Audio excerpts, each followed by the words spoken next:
আমি এখন এসেছি কুমিল্লা জেলার দাউদকান্দি উপজেলার ইলিয়টগঞ্জ উত্তর ইউনিয়নের সিঙ্গুলা গ্রামে।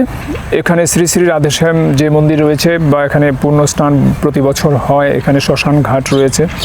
তো এখানে এসে আমরা এখন কথা বলছি এই মন্দিরেরই যে কমিটি রয়েছে, কমিটির সাধারণ সম্পাদক প্রদীপ চন্দ্র সূত্রধর, আমি তার সঙ্গে কথা বলছিলাম। তো আপনি, নমস্কার, আপনি একটু আগে বলছিলেন যে আসলে এই মন্দিরের ব্যবস্থাপনার সঙ্গে বা এটার বিভিন্ন আনুষ্ঠানিকতা উদ্বোধনের সঙ্গে কারা কারা জড়িত ছিলেন তাদের কথা বলছিলেন। এখন এই কথাগুলো আমাদেরকে একটু বলুন। এগুলো দেখেন, যখন পূজাটা এই চন্দ্র সরকারের পরে যারা করে আসছিল, তারা কিছু বাঁশের খুঁটি দিয়া এই পূজা অর্চনাটা শুরু করেছিলেন এবং চালা যেত।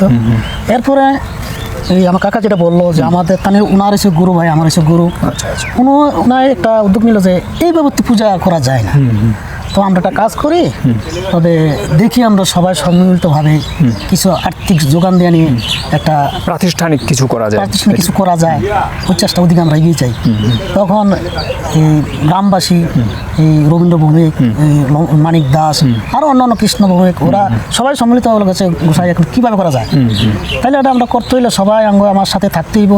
থাকলে আমি দেখি আমারও কিছু শিষ্য সেবক উপর লেভেলের আছে, তাদের সাথে আলোচনা করে বা দাউদকান্দি নির্বাহী অফিসারের সাথে আমরা যোগাযোগ করে এবার কী একটা উদ্যোগ নেওয়ার এবং কী পরামর্শ পাই, তাহলে যদি ভালো সুপরামর্শ পেলে আমরা হয়তো এগিয়ে যেতে পারবো।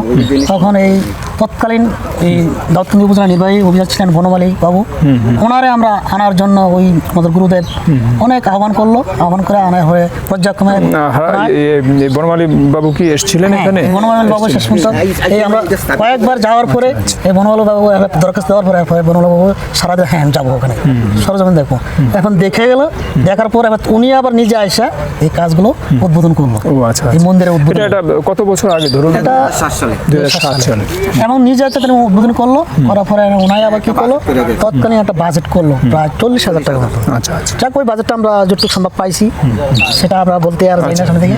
তো এতে এরপরে দেখা গেলো আমার স্বর্গীয় এই মনীন্দ্র সূত্রধর, আমার এই পেশাতো ভাই, তানি আমাদের গুরুদেবের সাথে একসাথে সম্মিলিত হইয়া তানি আবার ব্যবসা ছিল ইলিয়াটগঞ্জ, কিছু বড় ব্যবসায়ী ছিল, ফটিক সাহা, যুবরাজ দাদা এবং অনেক ব্যবসায়ী তারা ছিল। ওদের নিয়ে সম্মিলিতভাবে এই দানব খেলার আছে সুনীল বাবু, ওদের নিয়ে এই অনেক কাকুতি বিনতি করে মিলিত সম্মিলিত।